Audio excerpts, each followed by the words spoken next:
connaissons les maux qui ont miné notre armée. Nous avons donc des représentants qui vont travailler au niveau des divers ateliers et c'est sûr qu'ils mettront ces problèmes sur la table afin que des solutions efficaces soient trouvées. Nous étions à un doigt de cette réunification, malheureusement pour des problèmes d'ordre politique. Nous avons eu à connaître la situation que nous connaissons, mais rassurez-vous, les choses sont rentrées dans l'ordre et nous pensons que le moment de la réunification de cette armée est arrivé. On ne parlera plus de FDS ni de FAFEN, on parlera tout simplement de forces républicaines, puisque nous sommes à la phase de réunification. Nous sommes tous les mêmes enfants de ce pays. Nous sommes tous ivoiriens et il n'y a vraiment pas de problème. Voilà, il n'y a vraiment pas de problème.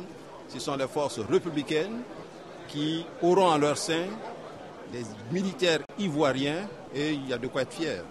Vraiment, nous voudrions donc, à la suite de M. le ministre délégué, lancer un appel à tous nos frères d'armes qui sont à l'extérieur pour qu'ils viennent ensemble pour que nous puissions construire cette armée.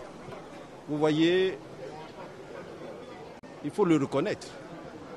Les éléments des forces de défense et de sécurité ont joué un rôle très important dans ce changement de régime. Les éléments des forces de défense et de sécurité ont su à un moment donné que le combat ne méritait pas d'être mené. Nous, les chefs, nous avons fait défection.